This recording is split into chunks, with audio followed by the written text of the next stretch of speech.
Hello दोस्तों, आज हम लोग पढ़ेंगे इलेक्ट्रिकल एक्सीडेंट के बारे में और उस इलेक्ट्रिकल एक्सीडेंट का रीज़न क्या हो सकता है, मतलब क्या काउजेज हो सकते हैं इलेक्ट्रिकल एक्सीडेंट के। ठीक है, इसके बारे में हम लोग जानेंगे। देखिए, आपको ऑलरेडी मैंने डिफ़ाइन किया है कि एक्सीडेंट क्या होता है। ये ऑलरेडी मैंने आपको बताया है कि एक्सीडेंट जो होता है जस्ट नथिंग बट एक फेनोमिनन है, कह सकते हैं एक घटना है।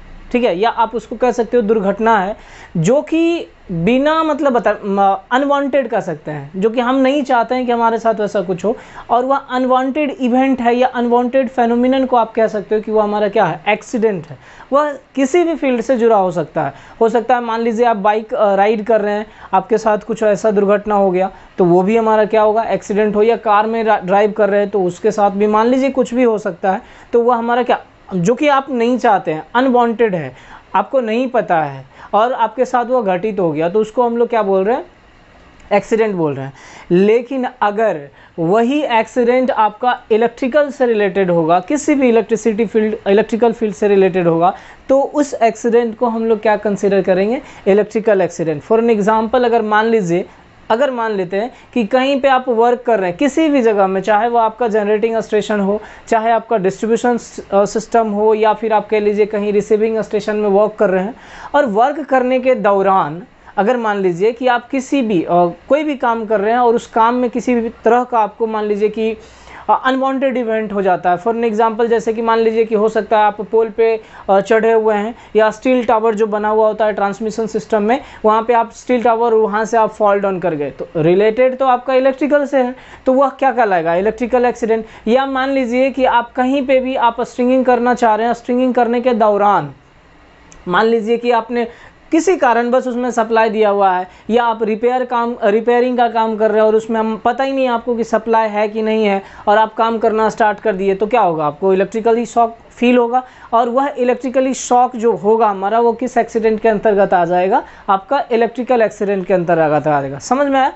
तो जो भी एक्सीडेंट होगा वह अगर इन फील्ड ऑफ इलेक्ट्रिकल होगा तो उसको हम लोग क्या कंसिडर करेंगे, इलेक्ट्रिकल एक्सीडेंट कंसिडर करेंगे। ठीक, चाहे कुछ भी हो सकता है। मान लीजिए कि घर में आप आयरन यूज़ कर रहे हैं और आयरन के बाहरी पार्ट में मान लीजिए कि करंट फ्लो कर रहा है, और आप उसको गए, उसको टच किया, आपको शॉक फील हुआ, नथिंग बट वह भी हमारा क्या होता है, इलेक्ट्रिकल एक्सीडेंट होता है।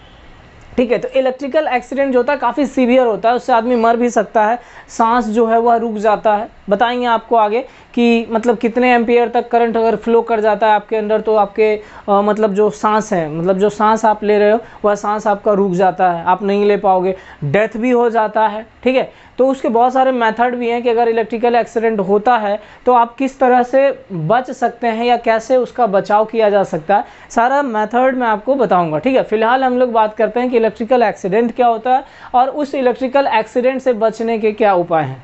समझ में आया क्या? चलिए ध्यान दीजिएगा, पहले तो आप इसको नोट कर लीजिएगा आराम से। ठीक है, फिर हम लोग डिस्कस करते हैं कि इलेक्ट्रिकल एक्सीडेंट क्या है। देखिए, यहाँ पर पहला है आपका इलेक्ट्रिकल एक्सीडेंट। हेडिंग आप लिख लीजिएगा, causes and meaning of electrical accident.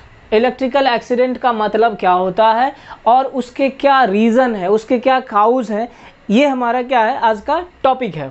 ठीक, तो उसके बाद आप एक नोट बना के लिखिएगा, इलेक्ट्रिकल एक्सीडेंट। इलेक्ट्रिकल एक्सीडेंट क्या होता है, ध्यान दीजिएगा।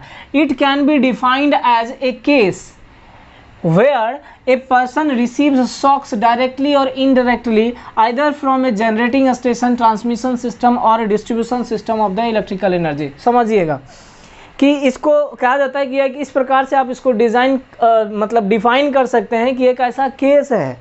ठीक है, क्या है, एक ऐसा केस है जहां पर कोई भी पर्सन हो, कोई भी आदमी हो, उसको क्या होता है, इलेक्ट्रिकल शॉक फील होता है, या इलेक्ट्रिकल शॉक वह क्या करता है, रिसीव करता है। चाहे वह डायरेक्टली रिसीव करे, चाहे इनडायरेक्टली रिसीव करे। डायरेक्टली का मतलब क्या, गया डायरेक्ट, आप लाइव वायर को छू दिए, ठीक है, जिसमें कि करंट फ्लो कर रहा है और आप उस वायर को टच कर दिए, तो क्या होगा, डायरेक्टली आपको। अब मान लीजिए इनडायरेक्टली कहने का मतलब किसी बंदा को मान लीजिए कि उसको शॉक लगा हो, आप उसको खुद पकड़ के खींच रहे हो, तो आपको भी खींच लेगा, आप उसको नहीं खींच पाओगे, तो यह क्या हो गया, इनडायरेक्टली। डायरेक्ट तो आप किसी भी कंडक्टर के टच में नहीं हो, लेकिन कोई भी अगर बंदा है या कोई भी आदमी है अगर इलेक्ट्रिसिटी का काम कर रहा है और उसको अगर शॉक फील हो रहा है और वह क्या हुआ, चिपक गया है, अब उसको आप छुड़ाने के लिए क्या कर रहे हो, गए और उसको खींच रहे हो, तो ऐसा नहीं है कि आप उसको खींच लोगे, कभी कभार ऐसा भी होता है कि हाँ खींचा जाता है, लेकिन अक्सर ऐसा पाया जाता है कि वह खुद खींचा जाता है। खींचता आदमी को नहीं खींच पाता, आदमी खुद खींचा जाता है आपका कंडक्टर की ओर या जिधर करंट फ्लो कर रहा है उसकी ओर, ठीक है। तो वो इनडायरेक्टली शॉक फील हो गया, समझ में आई बात। तो डायरेक्टली कह लीजिए या इनडायरेक्टली कीजिए, कोई भी आदमी हो या कोई भी पर्सन है, अगर जनरेटिंग स्टेशन में या डिस्ट्रीब्यूशन स्टेशन में या फिर आपको रिसीविंग स्टेशन में कहीं पे भी वर्किंग पीरियड के दौरान अगर वह शॉक फील करता है या इलेक्ट्रिकली वर्क जो भी काम कर रहा होता है उससे रिलेटेड कोई दुर्घटना उसके साथ घटित होता है, तो उसको हम लोग किस में कंसिडर करते हैं? इलेक्ट्रिकल एक्सीडेंट में कंसिडर करते हैं। पोल पर काम कर रहे हो, गिर गए नीचे, वह भी आपका इलेक्ट्रिकल एक्सीडेंट होगा। अब मान लो पोल पर से काम करते करते नीचे गिरे तो डेफिनेटली कुछ ना कुछ तो आपको डैमेज होना ही होना, चाहे हाथ टूटे, चाहे पैर टूटे, या चोट लग जाए आपको, अंदरूनी चोट जिसको बोलते हो, तो वो भी तो हमारा दुर्घटना ही है। आप थोड़ी ना चाहोगे कि आपको मतलब कोई बॉडी पे आए और पूरा मतलब गिर गए हाथ टूट जाए आपका, या आप गिर गए पैर टूट जाए, या आपको बहुत अंदरूनी चोट लगे, आप ऐसा नहीं चाहोगे। तो ये तो हमारा अनवांटेड इवेंट हो गया, समझ में आई बात। तो ये हमारा किसको कंसिडर, इसमें यह सारा चीज़ को हम किस चीज़ में कंसिडर करेंगे? इलेक्ट्रिकल एक्सीडेंट में कंसिडर करेंगे, ठीक है। नेक्स्ट पॉइंट में पैराग्राफ चेंज करके लिखिएगा, if a person working on electrical pole for repair maintenance and falls down causing him an injury can be considered under electrical accident। देखिए same चीज़ मैंने आपको बताया कि कोई भी आदमी है, अगर मान लीजिए कि पोल पे काम कर रहा है, ठीक है, कोई भी आदमी अगर पोल पे काम कर रहा है, या तो वह गिर गया, ठीक है, और अब पोल पे काम करेगा तो क्यों करेगा? रिपेयर के लिए ही काम करेगा, मेंटेनेंस जो होगा वो, या फिर नया पोल स्ट्रिंगिंग करने, मतलब पोल जब इरेक्शन होता है तो पोल इरेक्शन करना भी आसान नहीं है। अगर आदमी 5 आदमी मिलकर, 6 आदमी मिलकर अगर पोल को खड़ा करता है तो उस दौरान भी तो हो सकता है, मान लीजिए पोल खड़ा करने के दौरान ही पोल ही गिर गया किसी इंसान के ऊपर, तो क्या होगा? तो आदमी मर जाएगा, वहाँ पे बचने का भी उम्मीद नहीं होगा, तो वह भी तो हमारा इलेक्ट्रिकल एक्सीडेंट होगा। तो पोल पर मान लीजिए कोई भी काम, चाहे आप मेंटेनेंस कर रहे हैं या कुछ फॉल्ट हो गया है तो उसको आप रिपेयर करने के लिए वर्क कर रहे हैं वहाँ पे, तो उस दौरान अगर कोई फॉल्ट होता, मतलब इवेंट होता है या फेनोमिनन होता है, या मान लीजिए कि आप पोल पर से गिर गए, तो वह भी हमारा किस चीज़ में कंसीडर किया जाएगा? इलेक्ट्रिकल एक्सीडेंट में कंसीडर किया जाएगा, ठीक है। Repair maintenance and falls down causing him an injury can be consider. अब जब मान लीजिए पोल पर से नीचे गिरेगा, तो पोल पर से नीचे गिरेगा तो उसको कुछ ना कुछ तो इंजरी होना तय है, चाहे आपका मान लीजिए जो भी आपका बॉडी है उसमें कुछ ना कुछ तो इंजरी होगा ही, कहीं पे टूट फूट हो सकता है पैर टूट जाए, हाथ टूट जाए, माइंड में चोट लगे, दिमाग ब्रेन में चोट लग जाए, कुछ भी हो सकता है आपके साथ। वह हमारा किस चीज़ में कंसीडर किया जाएगा? तो वह हमारा इलेक्ट्रिकल एक्सीडेंट में कंसीडर किया जाएगा। नेक्स्ट पॉइंट है, most of the accident are generally due to carelessness and result in a fall, fire and electrical shock, ठीक है। देखिए ये भी एक बहुत बड़ा पॉइंट है कि ये सारा जो एक्सीडेंट होता है, इलेक्ट्रिकल एक्सीडेंट जो होता है, आखिर क्यों होता है? अगर हम प्रॉपरली सावधानी पूर्वक कहीं पे काम करेंगे तो एक्सीडेंट होने का चांस नहीं। कोई भी काम अगर आप सावधानी पूर्वक करते हैं तो बहुत कम चांसेस होते हैं कि एक्सीडेंट हो। जैसे कि अगर आप मान लें कि एक बाइक जो आप ड्राइव करते हो, अगर आप कम स्पीड पे ही मान लीजिए कि 40-50 या 30-40 के एवरेज स्पीड पे आप उसको ड्राइव कर रहे हो, तो जो एक्सीडेंट होने के चांसेस है वो तो कम हो जाएगा, है ना। ऐसा नहीं है कि नहीं होगा, हो सकता है कभी कभार, अगर आपका बुरा किस्मत रहा या अनफॉर्चुनेट कर सकते हैं, दुर्भाग्यवश एक्सीडेंट हो सकता है, लेकिन पॉसिबिलिटी एक्सीडेंट होने का क्या होगा? कम होगा। समझ रहे बात को? तो सिमिलरली यहाँ पे भी वही काम करता है कि मान लो कि आप पोल पर चढ़ के कोई काम करना स्टार्ट किए, तो आपको अगर पहले से पता है, मान लो उस पर रिपेयरिंग करना है और आपको मालूम है कि उसमें सप्लाई है, ठीक है, तो अब किधर से सप्लाई है, नहीं है सप्लाई है, तो उसके पहले आप उसको शॉर्ट वगैरह कर लो, फिर काम, या मान लो जो सप्लाई जिधर से भी आ रहा है उसको आप ऑफ करवा दो, फिर उसके ऊपर वर्क करो, तो एक्सीडेंट होने के चांसेस क्या होंगे? शॉक जो फील होगा वो तो नहीं होगा। अब मान लो कि आप पोल पर ही चढ़ रहे हो, पोल पर चढ़ने के दौरान आप अगर प्रिकॉशन लेकर चढ़ रहे हो कि अगर आप वहाँ से स्लिप भी करते हो तो बीच में ही कहीं पर अटक जाओगे, नीचे नहीं गिरोगे, ठीक है, रस्सी वगैरह बांध के चढ़ता है या हेलमेट वगैरह वो लगा के चढ़ता है, तो अगर मान लो कोई प्रिकॉशन लेकर चढ़ते हो तो इलेक्ट्रिकली एक्सीडेंट जो होता है वह होने के चांस हमारा क्या होगा? कम होगा। तो वही चीज़ है यहाँ पे कि अधिकांश एक्सीडेंट जो होता है केयरलेसनेस के, असावधानी होने के वजह से होता है, ठीक है। अगर आप सावधानी बरतते हो किसी भी काम में, तो एक्सीडेंट होने के चांसेस आपके क्या होंगे, रिड्यूस हो जाएंगे। ठीक है, तो ये आपका था क्या, इलेक्ट्रिकल एक्सीडेंट। तो सीधा सीधा मैं इसको ऐसा कह सकता हूँ कि कोई भी एक्सीडेंट या अनवांटेड फेनोमिनन या इवेंट कह सकते हो उसको, अगर इलेक्ट्रिकल से रिलेटेड होता है तो उसको हम लोग क्या बोलते हैं, इलेक्ट्रिकल एक्सीडेंट। ठीक, अब हम लोग बात करते हैं कि इस इलेक्ट्रिकल एक्सीडेंट के क्या रीज़न हो सकते हैं, आखिर यह इलेक्ट्रिकल जो एक्सीडेंट होता है उसका क्या काउज हो सकता है, कौन कौन से रीज़न होते हैं। कुछ महत्वपूर्ण रीज़न आपको बताएंगे, बाकी आप कुछ महत्वपूर्ण रीज़न अपने हिसाब से भी लिख सकते हो। ठीक है, चलिए तो हेडिंग बना लीजिएगा आप next, causes of electrical fault, या इलेक्ट्रिकल फॉल्ट नहीं कर लीजिए, इलेक्ट्रिकल एक्सीडेंट कर लीजिए। ठीक है, causes of electrical accident, electrical accident के क्या कारण है, क्या रीज़न है। ठीक, देखिए पहला पॉइंट में आप लिखिए कि if a person touches live wire. देखिए लाइव वायर का कहने का मतलब है हम उसको बोल रहे हैं फेज वायर, या आप उसी को कह सकते हो कि जिसमें करंट फ्लो कर रहा होता है। फॉर एन एग्जाम्पल, मान लीजिए कि ट्रांसमिशन लाइन का आपका है और वो जो टावर पे आपका कंडक्टर गया हुआ होता है, चाहे वह सिंगल सर्किट हो और चाहे डबल सर्किट हो, उसमें अगर मान लीजिए सप्लाई है तो उसको हम लोग क्या कंसीडर करेंगे, लाइव कंडक्टर कह सकते हैं या लाइव वायर कर सकते हैं। ठीक, वायर नहीं बोलते जनरली, कंडक्टर ही बोलते हैं। ठीक है, अब मान लीजिए कि घर में आप वर्क कर रहे हो और घर में वर्क करने के दौरान आपका जो फेज वायर है उसमें आप वर्क कर रहे हो, उसमें सप्लाई हमेशा रहता है फेज वायर में। अगर मान लीजिए कि इलेक्ट्रिसिटी आ रहा है पोल पर से, आप टैप करके रखे और उधर सप्लाई है, तो घर में हमेशा फेज में हमेशा का हमेशा रहेगा सप्लाई।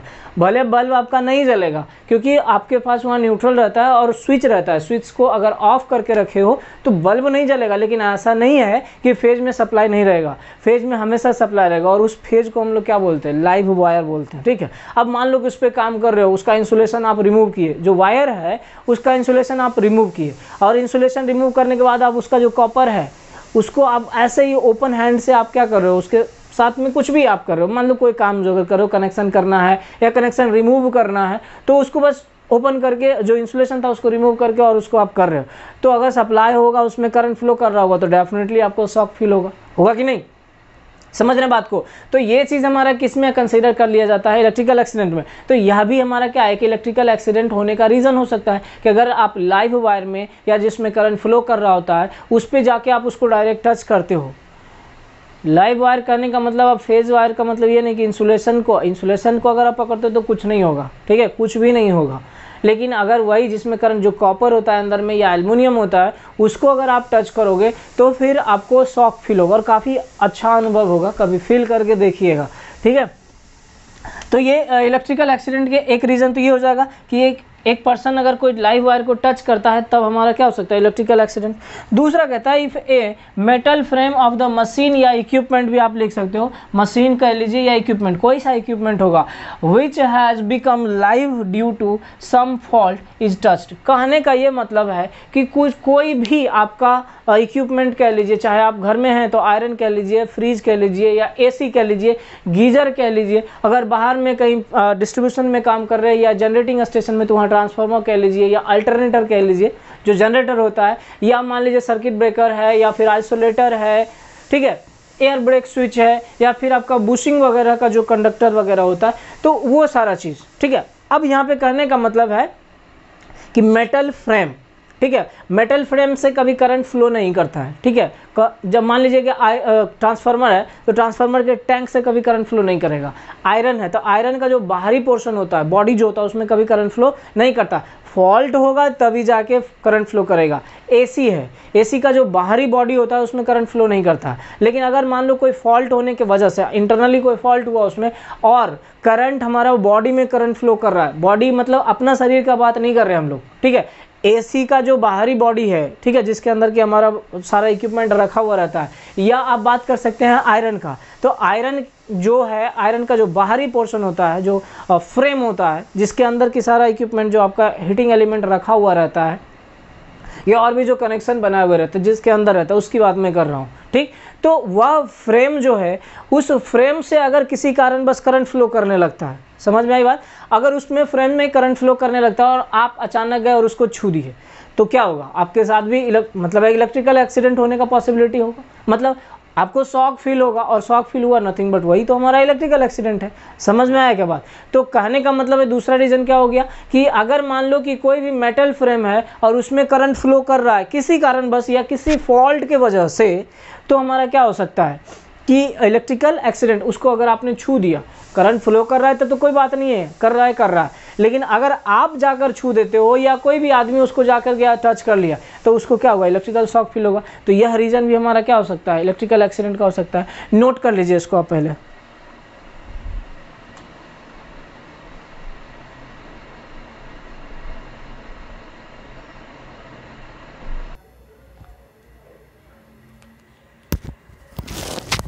नोट कर लीजिए आप लोग बोलते हैं कि सर नोट नहीं कर पाते हैं, आप हटते नहीं हैं, बीच में रहते हैं। नोट कर लीजिए पहले, ठीक है।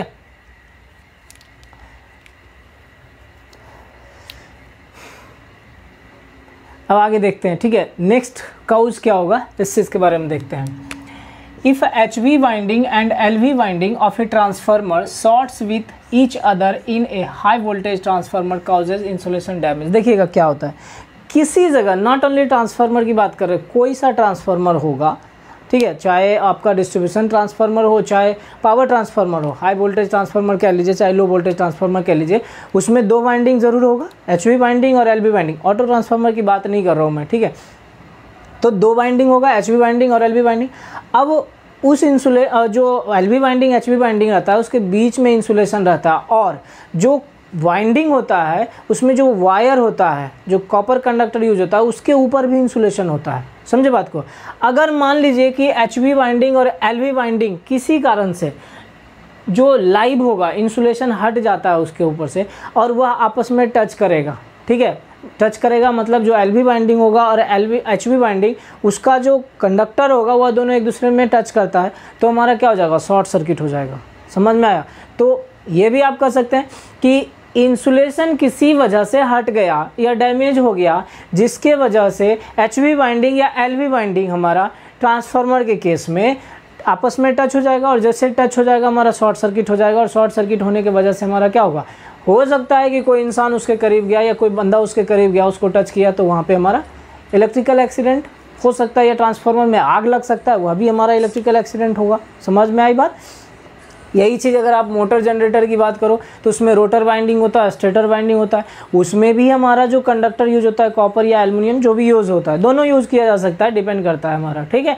तो कॉपर या फिर एल्युमिनियम है, उसके ऊपर भी हमारा इंसुलेशन रहता है। अगर मान लीजिए वह इंसुलेशन डैमेज होता है तो स्टेटर वाइंडिंग और रोटर वाइंडिंग जो होगा दोनों आपस में क्या करेगा, टच कर जाएगा, जिसके वजह से भी हमारा क्या हो सकता है, शॉर्ट हो सकता है। और वह रीज़न भी हो सकता है, वह शॉर्ट भी हमारा क्या होगा, एक इलेक्ट्रिकल एक्सीडेंट होने का काउज हो सकता है या रीज़न हो सकता है। समझ में आई बात?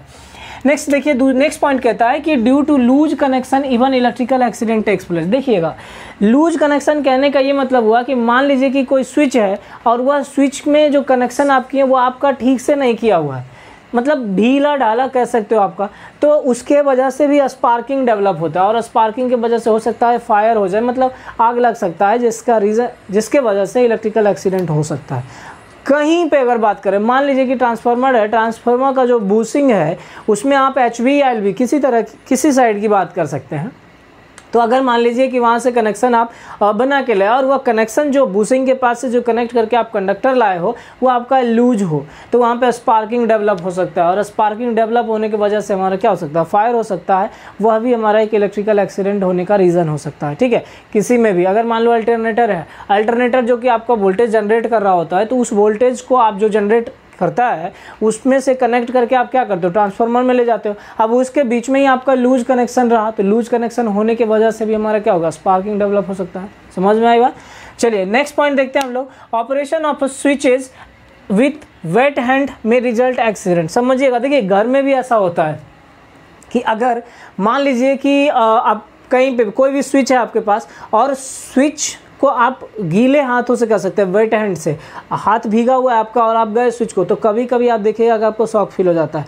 या कभी आप गांव वगैरह में देखे होंगे जो नोक्सी फंसाते थे, हम लोग कहते हैं उसको, जो टोक्का मतलब हम लोग फंसाते थे, जो सप्लाई लेते थे पोल पर से, ठीक है, जिसको सर्विस मेंस बोलते हो, तो वो कनेक्शन हम लोग लेते थे। तो उसमें होता था कभी कि बहुत दिनों से अगर एक जगह पे रखा हुआ है तो उसमें कहते थे कार्बन लग गया है, ठीक, कार्बन लग गया तो क्या करते थे, एक लग्गी लेते थे, बांस का एक टुकड़ा कह सकते हो, बांस का टुकड़ा लेके उसको जाते थे चुराने के लिए, उसको ऐसे ऐसे घिसते थे तो फिर हमारे घर में जो है सप्लाई आ जाता था। नहीं अगर घिसते तो घर में जो वोल्टेज है वो कम रहता था या भूख भाग होते रहता था। ठीक है, तो वहाँ पे भी आपको एक सख्त निर्देश दिया जाता था कि आप जब वहाँ पे जाएँ तो भीगे मतलब गीले हाथ का इस्तेमाल ना करें, हाथ वगैरह सूखा है चप्पल पहन के जाना चाहिए। ठीक है, और जो बांस का पीस रहता है या टुकड़ा रहता है वह आपका क्या है, सूखा होना चाहिए, नहीं तो क्या होगा, सप्लाई जो आप टच कर रहे हैं उससे हो सकता है आपके अंदर फ्लो कर जाए और फिर आपको इलेक्ट्रिकल शॉक फील हो सकता है।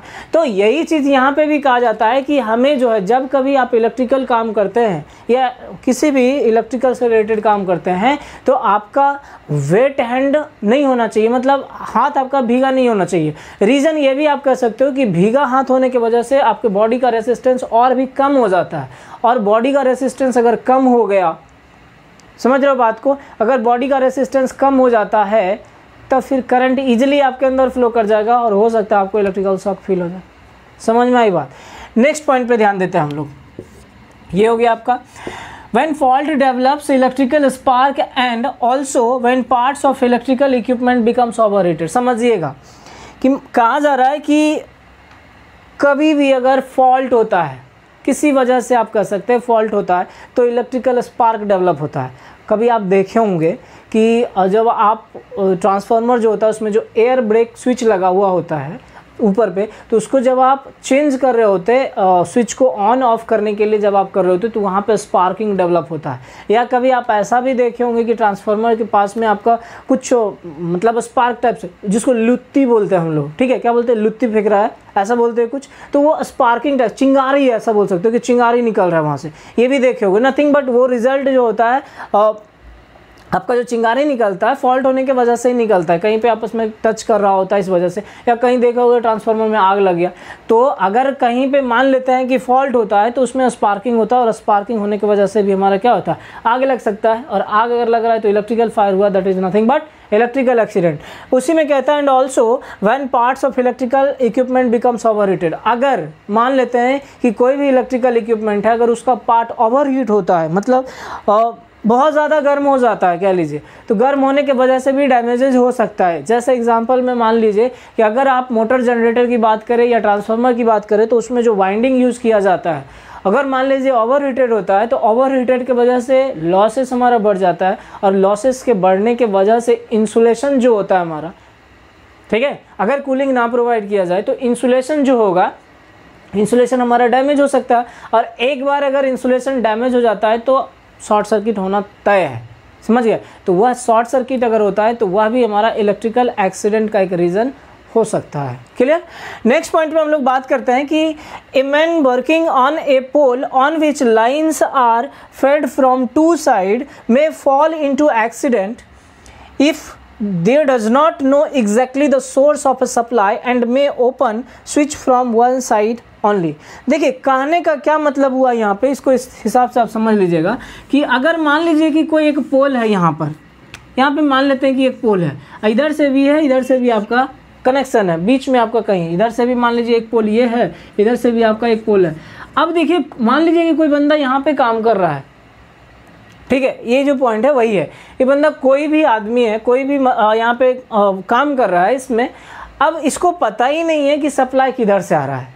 अगर मान लीजिए सप्लाई इधर से आ रहा है या इधर से आ रहा है, इसको पता नहीं है, मालूम नहीं है कि किधर से सप्लाई, अब इसने ऐसा सोच लिया कि सप्लाई इधर से आ रहा है, इधर का पोर्शन इसने शॉर्ट किया लेकिन इधर का पोर्शन इसने शॉर्ट नहीं किया, लेकिन ये तो मान लिया ना, ज़रूरी नहीं है कि इधर से ही सप्लाई आ रहा है, लेकिन मतलब दुर्भाग्य कह लीजिए कि सप्लाई इधर से आ रहा था।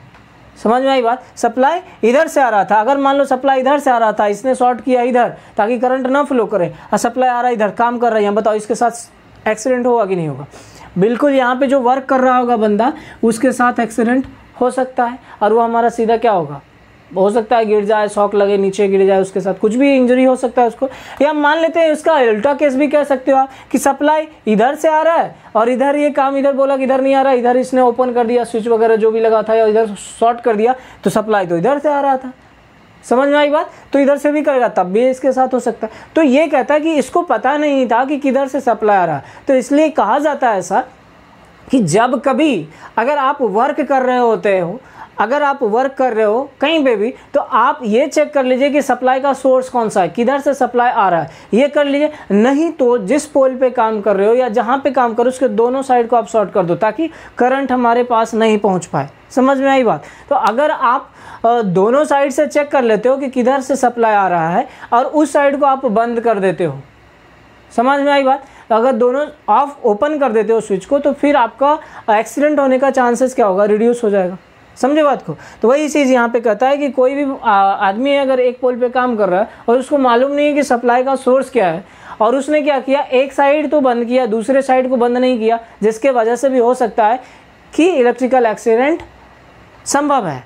ठीक, चलिए नेक्स्ट कहता है कि working on equipment which is not earth causes electrical accident. ये चीज़ आप देखो कि कोई भी इक्विपमेंट है, कोई भी इक्विपमेंट की बात मैं कर रहा हूँ, चाहे आप घर में घरेलू इस्तेमाल में जो भी लाते हो, चाहे आयरन हो, रेफ्रिजरेटर हो, या आप घर में जो सॉकेट लगाते हो उसमें देखना अर्थिंग किया हुआ ज़रूरत है, और अर्थिंग करना चाहिए।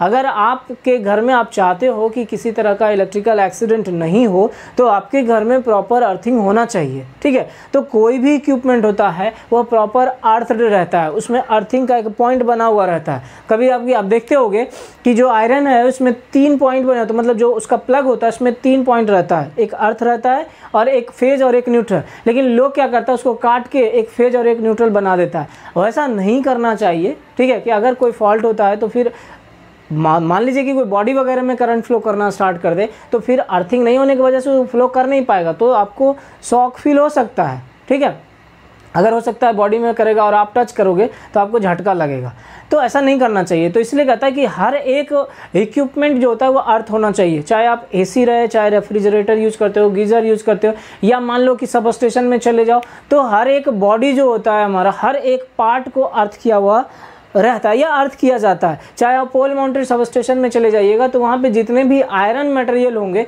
जितना भी हमारा आयरन का यूज, लोहे का जो चैनल वगैरह यूज़ किया जाता है, सबको अर्थ किया जाता है। ठीक है, ताकि किसी तरह का कोई भी फॉल्ट हो तो वो डायरेक्ट हमारा अर्थ में फ्लो कर जाए और इक्विपमेंट हमारा क्या रहे, सेफ रहे। समझ में आई बात? तो वही चीज़ कहता है कि अगर मान लो कि कोई इक्विपमेंट पे काम कर रहे हो, वो अगर अर्थ किया हुआ नहीं है, तो चांसेस है कि आपका इलेक्ट्रिकल एक्सीडेंट हो सकता है। ठीक है, समझ में आया आपको? चलिए नोट कर लीजिए इसको। ठीक है, देखिए लास्ट पॉइंट है आपका, if the wall of a house और ए बिल्डिंग रिमेन ऑलवेज वेट।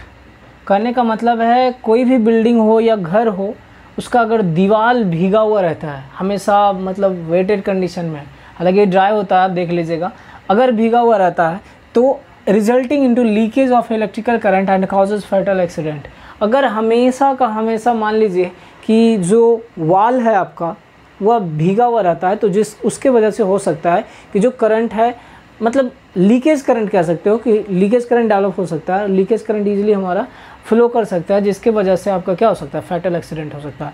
तो ये हमारा था क्या कॉजेज ऑफ इलेक्ट्रिकल एक्सीडेंट। ठीक है, चलिए आप यूट्यूब पे जाके स्टीम एकेडमी नाम से चैनल है, उसको जाके सब्सक्राइब कर दीजिएगा। आपको आर.के. राजपूत का ऑब्जेक्टिव फ्रीली अवेलेबल मिल जाएगा, सॉल्यूशन। ठीक है, उस पर सॉल्यूशन भी बताया गया है, जहाँ पे ज़रूरत जो मिला उस हिसाब से क्वेश्चन को करते चला गया। ठीक, ध्यान रखिएगा, स्टीम एकेडमी। ठीक है, STEMACADEMY। ठीक, तो आज हम लोग ये देख लिए कि इलेक्ट्रिकल एक्सीडेंट क्या होता है, ये भी आप पढ़ लिए। ठीक, और इलेक्ट्रिकल एक्सीडेंट के काउज क्या है, रीज़न क्या है, ये क्वेश्चन को आप अच्छे से कर लीजिएगा। ये क्वेश्चन आपको पूछा जाता है। ठीक, कि what is electrical accident and what is reason of या काउज ऑफ इलेक्ट्रिकल एक्सीडेंट पूछा जाता है। ठीक, आपको 4 मार्क्स में पूछा जाएगा या 5 मार्क्स में पूछा जाएगा, तो आप अच्छे से इसको नोट डाउन कर लीजिएगा। ठीक है, बाकी अगर नहीं समझ में आता है, ऐसे उम्मीद तो ये रहता है, होप्स हो कि आपको समझ में आया होगा। ठीक है, लेकिन अगर मान लीजिए कि नहीं समझ में आता है तो वीडियो को आप 1 बार 2 बार देखिए, तब जाकर आपको समझ में आएगा। उसके बाद भी नहीं समझ में आता है तो आप आराम से व्हाट्सएप पे टेक्स्ट कर सकते हैं, जो भी आपका प्रॉब्लम होगा टेक्स्ट कीजिएगा व्हाट्सएप पे, उसका मैं कोशिश करूँगा कि आपको मतलब समझाया जाए बेहतर तरीके से। ठीक है, तो आज हम लोग इतना ही रखते हैं। Thanks for watching steam academy.